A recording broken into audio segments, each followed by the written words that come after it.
Hello बच्चों, let's see this question and the question says 20 liter of SO2 diffuses through a porous partition in 60 seconds. Volume of O2 diffuse under similar conditions in 30 seconds will be. बच्चों question में बोला गया है 20 litre volume है SO2 का जो diffuse होता है, ठीक है। रेट ऑफ डिफ्यूजन का मतलब यहाँ पे फॉर्मूला लगेगा, जो डिफ्यूज होता है वो होता है 60 सेकेंड्स, ठीक है। अब O2 जो है O2 डिफ्यूज होता है 30 सेकेंड्स में, लेकिन यहाँ पे निकालना है O2 का वॉल्यूम कितना होगा। तो चलिए स्टार्ट करते हैं। तो रेट ऑफ डिफ्यूजन का ही फॉर्मूला लगाना पड़ेगा। मान लीजिए कि ये रेट ऑफ डिफ्यूजन जो 1 है वो SO2 के लिए, और रेट ऑफ डिफ्यूजन जो O2 के लिए है वो है 2। हम ऐसे लिख सकते हैं क्योंकि rate of diffusion directly proportional होता है वॉल्यूम के, तो हम ये लिख सकते हैं V1 by V2, और इनवर्सली प्रोपोर्शनल होता है टाइम के, तो हम यहाँ लिख सकते हैं T2 by T1। ये बराबर होता है रेट ऑफ डिफ्यूजन के मॉलिक्यूलर मास जो है इनवर्सली प्रोपोर्शनल होता है स्क्वायर रूट के फॉर्म में, मतलब inversely proportional of square root of molecular mass.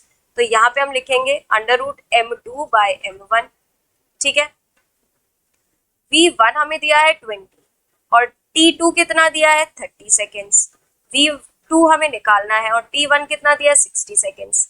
M2 क्या होगा, मॉलिक्यूलर मास ऑफ SO2 क्या होता है 32, और मॉलिक्यूलर मास ऑफ SO2 होता है 64।